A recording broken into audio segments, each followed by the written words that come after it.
प्राचीन समय में 16 महाजनपदों का उल्लेख मिलता है और इन 16 महाजनपदों का उल्लेख अंगुत्तर निकाय तथा भगवती सूत्र में हमें देखने को मिलता है।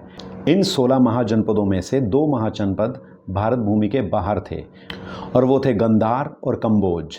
गंधार जो है उसकी राजधानी थी तक्षशिला। कंबोज अपने श्रेष्ठ घोड़ों के लिए प्रसिद्ध महाजनपद था और कंबोज की राजधानी थी राजपुर। इसके बाद तीसरा महाजनपद था अंग जो आज का भागलपुर है और उस समय इसकी राजधानी थी चंपा।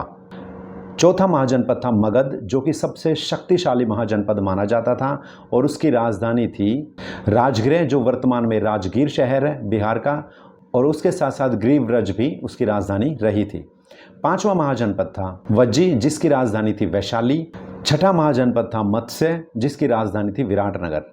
सातवां महाजनपद था अवंती जिसकी राजधानी थी महिष्मती और उज्जैन। इसके बाद आठवां महाजनपद था अश्मक जिसकी राजधानी थी पोतन और ये एकमात्र ऐसा महाजनपद था जो दक्षिण भारत में स्थित था। नौवां महाजनपद था काशी जिसकी राजधानी थी वाराणसी। 10वां महाजनपद था वत्स जिसकी राजधानी थी कौशाम्बी। 11वां महाजनपद था श्रावस्ती जिसकी राजधानी थी कौशल और श्रावस्ती वो जगह थी जहाँ पर महात्मा बुद्ध ने सबसे ज़्यादा उपदेश दिए थे।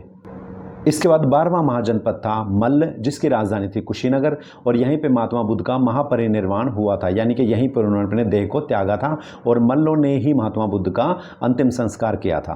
13वां महाजनपद था पांचाल जिसकी राजधानी थी अहिछत्र या कामपिल्य जिसे वर्तमान में फर्रुखाबाद के नाम से जाना जाता है, उत्तर प्रदेश में स्थित है। महाभारत में द्रौपदी पांचाल नरेश की ही पुत्री थी। 14वां महाजनपद था चेदी जिसकी राजधानी थी शक्तिमती। राजा शिशुनाग और शिशुपाल चेदी वंश से ही हुए हैं। 15वां महाजनपद था शूरसेन जिसकी राजधानी थी मथुरा। मथुरा आज भी उत्तर प्रदेश का एक मशहूर शहर है। मथुरा का उल्लेख मेगस्थनीज ने अपनी पुस्तक इंडिका में भी किया है।